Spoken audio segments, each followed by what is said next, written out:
Today in the shop, we are back on Money Pit.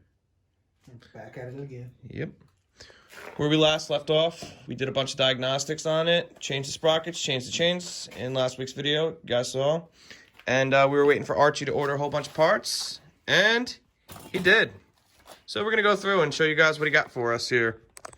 All right, so because the old hubs, the screws broke off inside when we were trying to remove the caps, found out that the hubs off the Scrambler, Sportsman, Explorer, Trailblazer. Yeah, they're all pretty much the same except for the size of the brake rotor. So these are off of Scrambler 400, I believe the listing said. So we'd ordered the set. So we're just gonna have to take the rotor off the old one, slap it on the new one. Sounds like I have backup rotors now. Thanks, Archie. On top of that, we have the new springs for the clutches.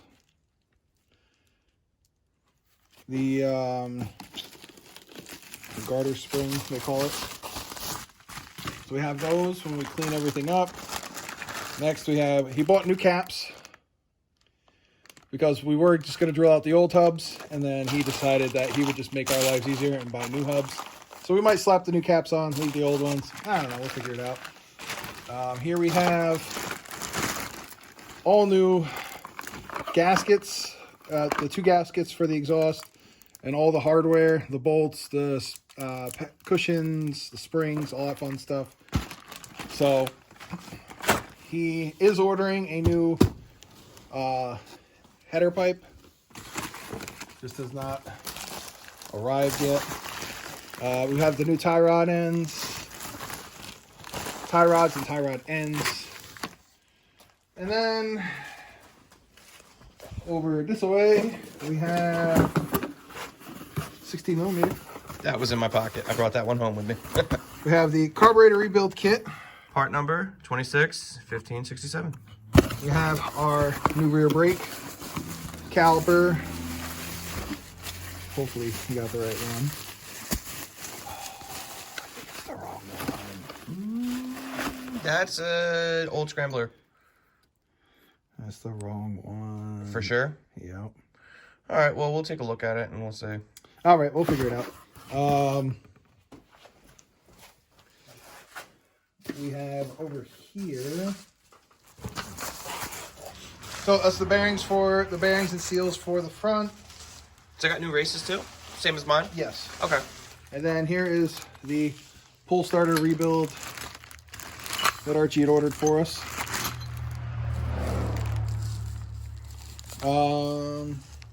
There's the part number, CRSA001. I believe this was just an Amazon special. Then the box underneath here, he bought a pack of 10 pod lights because he wants to replace these once it's running. So he figured he'd order 10 and we'll go from there. And another part we should have floating around somewhere is the seal kit for the shaft. Yes, the seal kit for the shaft is still in the abode. So I have to run in and grab that. We're going to dig in and get to work. I think while he goes and grabs the seal kit, I'm going to pull the recoil apart and get that started. So, cool. We're going to go from there. Alrighty, so went through and cleaned everything out, all the gunk out of the center here.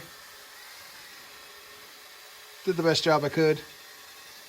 The inside is a little out around, but still creates a good seal here, so I'm not worried about it being too messed up. So we can put this back on. If anybody has to replace these seals, they are called it's a rear brake seal. The part number is 3610026.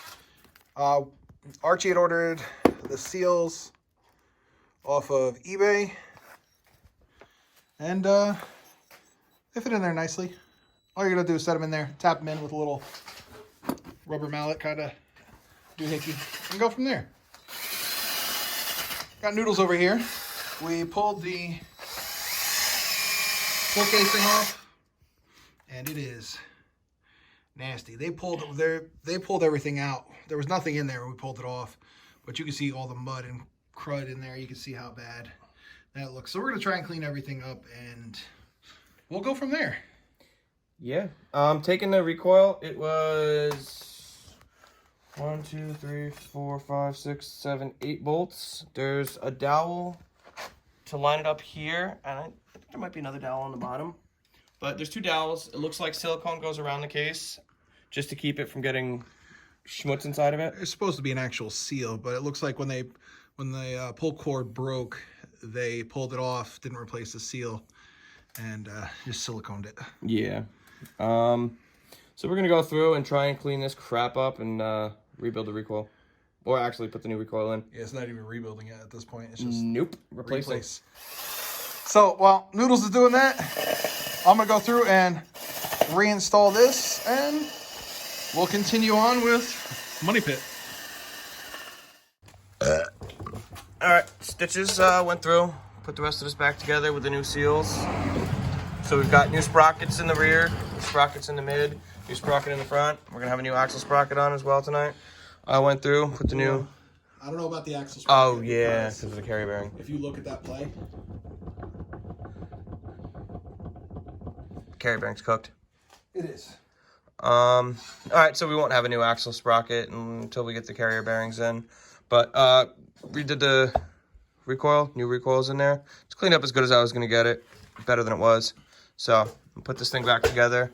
While I'm doing that, he's putting the axles in, and yeah, we're gonna go from there. Yes, sirree. Okay, so recoil's on.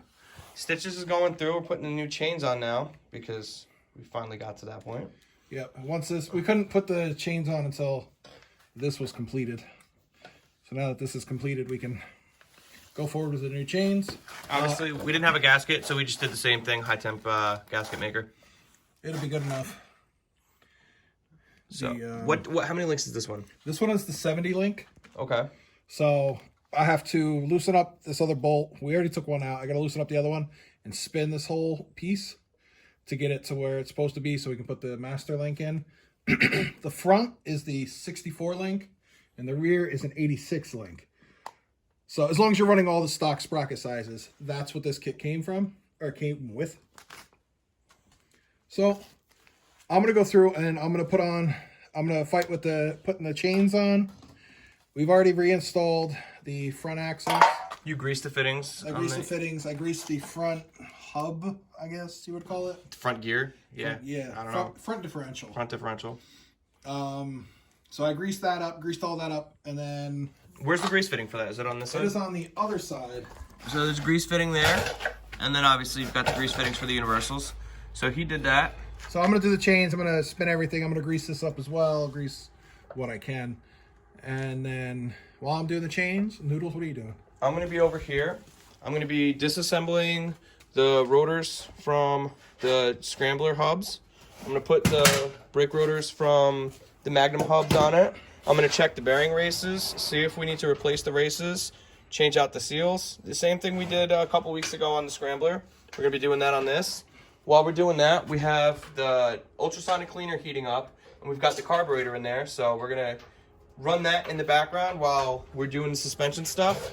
And once we're done getting the front end of this thing back together with the chains on it, we're going to clean out the carburetor and go from there. Hopefully we'll be able to knock a bunch of stuff off of our checklist. Yeah. So we're going to get back into it, and we'll check back with you guys afterwards. We might even change the tie rods while we've got everything ripped apart, because right now it looks pretty easy to get to the tie rods. Yeah, while we have everything apart, probably be the easiest. It's just, for what we're going to do on this part of it, it's just going to be taking these 2 bolts out here on either side, and then the heim joint on the new ones will go in, and 1, 2, 3. So, well, hopefully. He's going to spray everything down, and we're going to dig in. We'll check back with you guys in a little bit.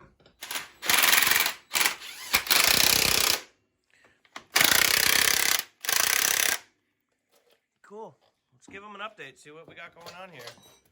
We were pumping along, huh? Yeah, we were moving for a little while there.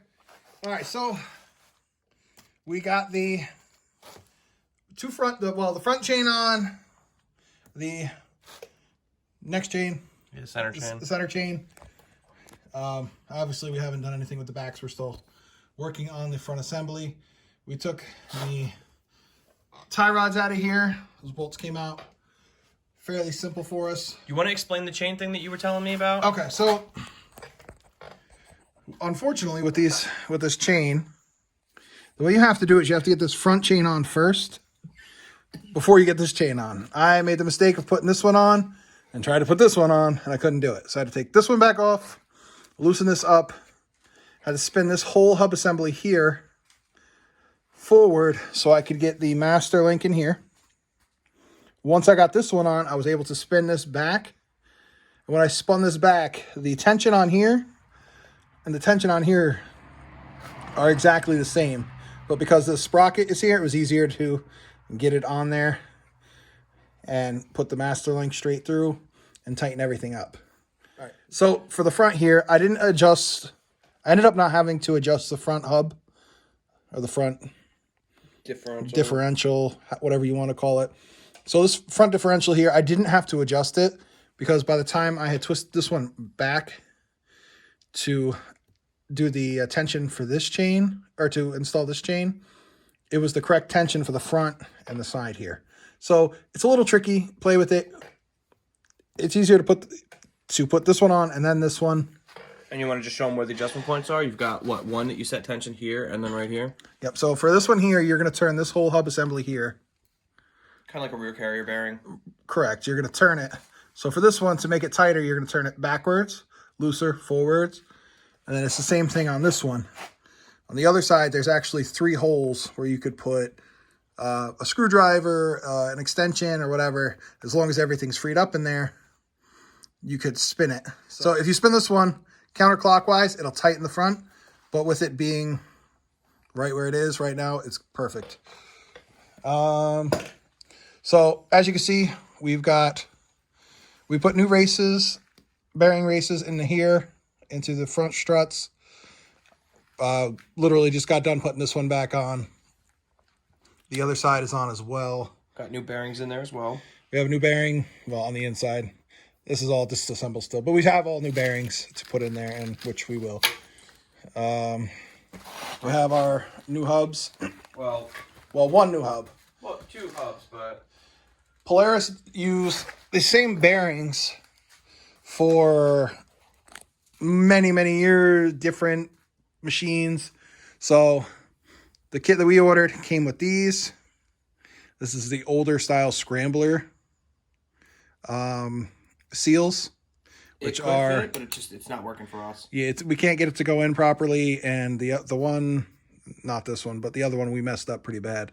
So it seemed like it was collapsing in on itself. So we ordered new seals to fit. It's the same seals that we ordered for my scrambler. Yes. So we ordered seals to fit the scrambler hubs. And so we're just going to put, when they come in, we'll put it on. And we'll go from there. I mean, you see. Yeah.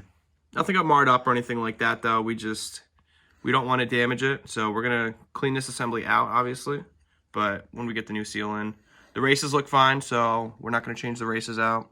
There's no pitting, no discoloration, nothing like that. So, but we can at least put one side together while we're waiting for the seal for the other hub. Which should be here in about, I think they said like 3 or 4 days, something like that. Yeah, a couple days, nothing crazy. So I've got the Hilliard clutches. I pulled one of the clutches apart, which the Hilliard clutch, you've got the backing plate here, the basket, and then you've got this center spline that rotates and that engages the 4-wheel drive, and you've got these bearings and the spring. So I took this apart and I'm looking at it. There's a lot of just goop and grease and nastiness in here. So I think what we're going to do is I think we're going to take these clutches and we're going to run these guys through the ultrasonic cleaner for about 5 minutes and see if that helps free up some of the gunk that we've got on them. We do have the new springs for the clutches he ordered. All right, cool. So we're going to dig back into it a little bit, and then I think we've got the carburetor here. Carb's in the ultrasonic cleaner right now. It stopped running probably about 30 minutes ago, 20 minutes ago. But it looks clean. It looks great. So pull it out, we'll start rebuilding. Yeah, while we've got the hubs running through the ultrasonic cleaner, we'll do the carburetor. And we're just going to keep rocking and rolling. And then maybe we can find our piece of cardboard that's got all our freaking stuff to do on this thing. It's over there. Okay, and we're going to see how much of the cardboard list we can knock off for tonight. Ugh. Not yet, though. Not until we're done. Not until we're done, but at least we know where it is. Yeah, we got a lot going on here. All right, cool. So, we'll check back in a minute. So, we got the carburetor cleaned up, put back together. Looks fantastic. New jets all the way around across the board. If you look inside the ultrasonic cleaner, that green fluid is now brown. We got the clutches cleaned up. Let's see, we'll show you this one. The other one's all assembled. Ah, dang it. Clutches look 1,000 times better than they did. To be honest, the one that was really pitted, we just took a wire wheel to it. We cleaned everything up with a wire wheel. And it came out, I mean, it came out really nice. Yeah, really. I mean, they look better than the clutches in my Scrambler. So, we've got this this side's assembled, minus the brakes, because we're not going to do the brakes until we have both sides assembled. Yep. But one thing that Stitches just noticed is now there's all of the slack in the chain. And he said that he wasted his time shooting that whole fucking video. Yep. Once we started moving everything back and forth, we realized where the slack was and what was going on here. So now I have to go back through and readjust this chain. But it's easy enough. Yeah, it's not hard, but it's, you know, it's one of those things. It's Oh, you didn't tighten this down? no, because we got to put the tires on And we have to do the and do a alignment. front end alignment and whatnot. So, but we've got, what we accomplished tonight is tie rods. We finished the chain and sprockets. The new seals in the back here. The recoil got rebuilt. We put new bearings for the hubs. New hub on this side. Transferred the rotor over. New races inside both of the shock towers. Cleaned the Hilliard clutches. And cleaned the carburetor and rebuilt it. So, right now, Stitches is pulling the brake master off. Yeah, that needs going through with some brake cleaner. Yeah, we're going to have to clean that whole thing. I just wanted to see how bad it was. Does he have a new master? He does. Sweet. So, I'm going to take a look here at our list of Money Pit. Where's our Sharpie? See if there's anything we can scratch off. Well, I'm sure. We don't have to buy Hilliard clutches. So we're done with that. Recoil rebuild. We can't knock that off all the way yet because we're waiting for that seal to come in. Correct. Let's see. Tie rods. Tie rods. Carburetor rebuild kit. That's all done. Okay. We can get rid of pod lights. Because he's got the box of pod lights. Yeah, he ordered them. They're not on, but he ordered them. So, what we see left for our list, we got a seafoam the engine, tires. Chain guard is the plastic guard that goes here on the chain. The pulley covers for the CVT. Same thing on this side. Archie's waiting to get plastics until we have this thing running and riding, so that because they're expensive and he wants to make sure that this thing works first. Speedo cable we can scratch off because we found it. It might still need it. That's true. Because the one down there is pretty gross, but we'll see if it works. Who knows? The taillight bracket we haven't even thought about yet. Nope. This thing is going to need a rear shock. Yep. Bolt kit, that's something for when we put the plastics back on, so that'll be easy. Air filter, another easy one. Old Sparky. Yeah, I think I'm just going to donate my spare spark plug to him for now. Not that it's a big deal. We just have one here in the garage sitting on the bench. The seat cover is going to be something he's going to want to do when he sees the Scrambler, I'm sure. Radiator fluid, that's going to be something that's finishing touches stuff. Grips, same thing. And then the wheel bearings, once we get that new seal in, we'll take care of them. We'll be able to scratch that off. And the valve adjustment. Yeah, same thing with the valve adjustment once we get it running. So, I mean, we got four things off of our list of 80. And one of them didn't even really count because it was the pod lights. Yeah. I mean, really, the seafoam the engine thing is kind of it's not that big of a deal. Yeah, that was something that I put up there. I think it would just help clean everything up, clean the valve seats. Oh, yeah. But tires, I think definitely needs tires, but we'll go through. We're just going to keep going. So we got some stuff left. We gotta add, we got to do the brakes, which we have them. We just have to do them. So we're going to I think that's about it. I mean, we're plugging away slowly. Not really. I think tonight we knocked a lot of stuff off. Yeah, tonight we knocked a lot of stuff out, but it's waiting on parts, work schedules, you know, all that fun stuff. Yeah, we're working our butts off. Gotta make that Monet. Yo, seriously. Whew. Sheesh. So, if you like this kind of content, like, share, subscribe, hit the notification bell so you know when we upload new videos. And you can join us on all of our Money Pit adventures. And see you next time.